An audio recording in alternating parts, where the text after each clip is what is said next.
A paz do Senhor, amados de Deus. Deus em Cristo abençoe a todos abundantemente. Que a palavra do Senhor alcance agora você na sua casa, seja de manhã, de tarde, à noite, de madrugada. O horário em que você receber essa palavra, que o Espírito Santo te fortaleça, te dê vigor, fervor, te revigore e te ponha de pé. É preciso estar de pé para ouvir a palavra de Deus. E toda a Escritura ela é divinamente inspirada, proveitosa e poderosa para ensinar, para instruir, para levantar, para transformar e para abençoar aqueles que recebem de bom grado a palavra do Senhor. E nessa tarde eu quero partilhar com vocês a palavra de Deus. 1 Reis 17 nos mostra, nos conta um pouco da história do profeta Elias, que até hoje fala sobre ele. Seus princípios, suas atitudes, seu comportamento, o legado que ele deixou em um tempo de crise, em um tempo de apostasia, em um tempo de extrema perseguição religiosa. 1 Reis 17 fala do profeta Elias, o homem que andava de mãos dadas com o Senhor no tempo de apostasia. Lá naquele tempo tinha crise de identidade, crise espiritual, crise religiosa, crise na família. Era um tempo difícil. E profeta no Antigo Testamento, ele era um arauto, ele era um desbravador, ele era um representante. Sacerdote, ele ouvia do povo e falava para Deus. Mas o profeta ouvia de Deus e tinha que falar para o povo. E o nosso Deus, ele é Deus de aliança. Ele é Deus de comunhão. Ele não é complacente com o pecado, ele não é injusto, ele é justo. Ele não é desonesto, ele é honesto. O Senhor, ele quer estar no centro, o Senhor, ele quer habitar, porém o povo rejeita o Senhor, porém o povo não quer relacionamento com Deus, porém o povo não quer se dedicar na presença do Senhor. Então Deus levanta Elias para confrontar o pecado de Israel. A bênção do Senhor, ela está preparada. A bênção do Senhor, ela já está preparada. Mas antes de nós recebermos a bênção, o que fazer? Quais as atitudes que nós devemos tomar para viver um avivamento à maneira do Senhor? Eu quero destacar, amados irmãos, a primeira atitude que eu e você devemos tomar foi a atitude que Elias tomou. Vocês sabem que 1 Reis 17, ele vem, confronta o pecado de Acabe, de Jezabel. E ali começa-se a perseguição. E ali ele profetiza que orvalho não ia descer.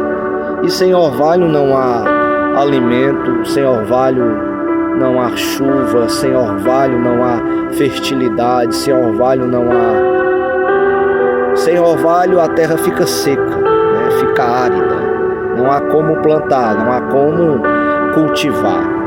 E Elias profetiza e Deus tira ele desse cenário e leva ele a Querite.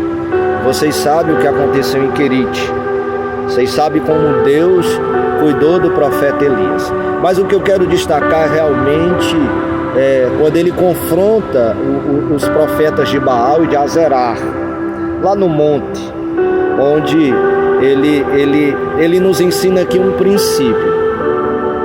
E toda a Escritura mostra que Deus é Deus de comunhão, que nós precisamos se aproximar de Deus, que nós precisamos cultivar relação com o Senhor, para que podemos ter sim acesso às coisas espirituais. Existem chaves, essas chaves elas precisam se abrir. Tem coisas que precisam se destravar. Vocês sabem que tudo que é ligado no céu é ligado na terra. Tudo que eu ligar na terra será ligado no céu. Fala de chaves. E eu quero aplicar para a nossa vida diária de oração.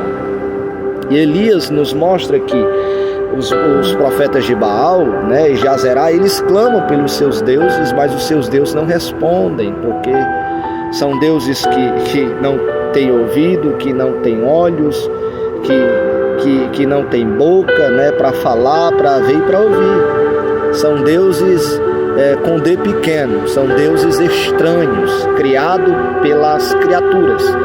Mas Elias aqui nos mostra que precisamos ter relação, porque ele organiza o altar, ele deixa tudo ali simbologicamente falando bem organizado e clama, e Deus responde com fogo.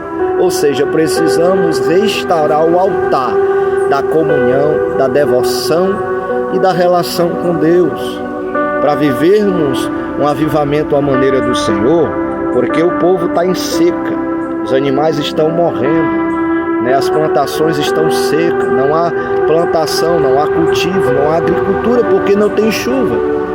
E o povo está clamando, porque há 7.000 ainda que não se prostrou.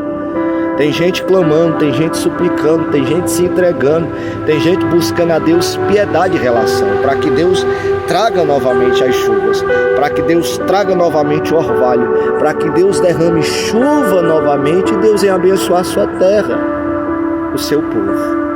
E Elias, ele vai ao monte e a primeira atitude que ele toma, ele ouviu o ruído de abundante chuva, ele ouviu. E um avivamento poderoso à maneira do Senhor não pode sem a palavra de Deus. Vocês sabem que em Atos 2, eles ouviram um som, né, como de um vento veemente e impetuoso. É ouvir, a fé ela vem pelo ouvir e ouvir a palavra do Senhor. Para vivermos um avivamento à maneira de Deus, precisamos ter que passar pela palavra.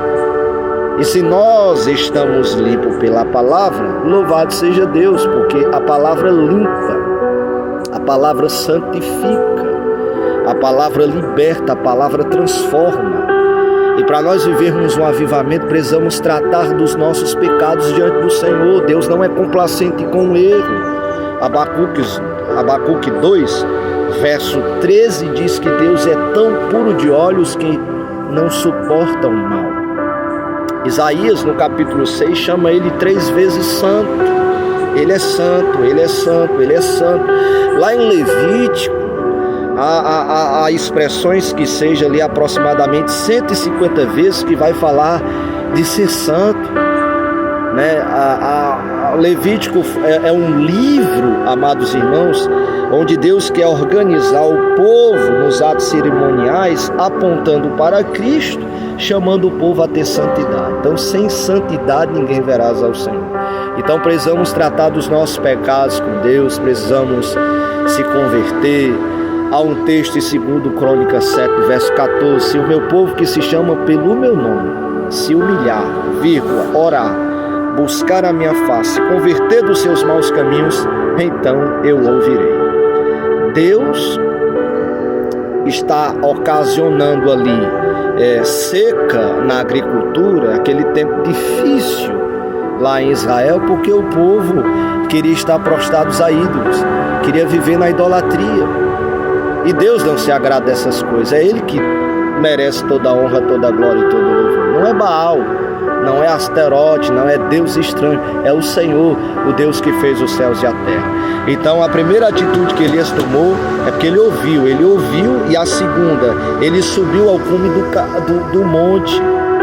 Você precisa subir à direção de Deus, à maneira de Deus. E subir, amados irmãos, exige esforço.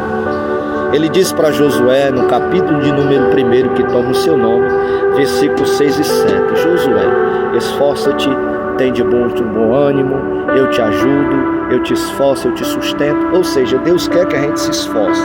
O esforço é necessário. Deus exige de nós esforço para subir a direção do Todo-Poderoso. E a palavra de Deus nos dá direção. E a terceira atitude, né, para nós recebermos a bênção é se encurvar e meter o nosso rosto sobre os nossos joelhos. É isso. Elias ele se encurvou e meteu o rosto entre os joelhos, até que Deus falasse, até que Deus se revelasse, até que Deus mostrasse. Isso aqui fala de humilhação. Eu acredito que a humilhação, amados irmãos, é a irmã gêmeas daqueles que oram, porque o que peca, ele deixou de orar, e o que ora, deixou de pecar. Nosso alvo é Cristo, e o significado de pecado é errar o alvo, mas quando você acerta o alvo, é porque o que é ser santo? Ser santo é alguém que todo dia se purifica, todo dia reconhece que precisa do Senhor, vai buscando a santidade num processo prático, num processo progressivo, prático, porque você não pode lutar contra o pecado só. É preciso ter e anelar pela presença de Deus. Só a presença de Deus na sua vida, só o Espírito Santo, presente, presidente, perene em sua vida, vai te ajudar a você vencer o pecado. Porque o pecado é adâmico, essa natureza pecaminosa que é dentro de Adão. E para você lutar contra o pecado, você precisa estar em Cristo, não mais eu, sabe? É tipo assim, Cristo vive em mim, não mais eu. Cristo tem que viver em mim. Eu preciso crucificar, eu preciso mortificar essa carne com as suas paixões e pecaminosidade na presença do Senhor. Então deixa Cristo lutar por você. Para nós vivermos um avivamento poderoso à maneira do Senhor nesse tempo, nós vamos precisar colocar o nosso rosto sobre os nossos joelhos e orar. Meter, sabe, o nosso rosto sobre o joelho, se humilhar, orar, buscar a face do Senhor, até que Deus visite nós com avivamento e traga salvação nos lares, na família, traga mudança no nosso estado, na nossa cidade, no nosso país, para que nós venhamos ver sinais, prodígios, maravilhas, curas, libertações, Deus agindo tanto na igreja como fora da igreja, no governo, em todas as circunstâncias, Deus irá abençoar. Mas para isso a igreja precisa, os Elias aqui representam a igreja do Senhor, a igreja precisa verdadeiramente se humilhar, orar e buscar a presença do Senhor. A bênção está preparada, mas são essas atitudes para vivermos o avivamento à maneira do Senhor. Está vindo chuva, está vindo orvalho, está vindo a bênção de Deus. E para ela vir, nós precisamos clamar ao Todo-Poderoso. Deus abençoe sua vida, partilhe essa palavra, divulga, se inscreva no nosso canal, para que você receba a palavra do Senhor. Deus abençoe.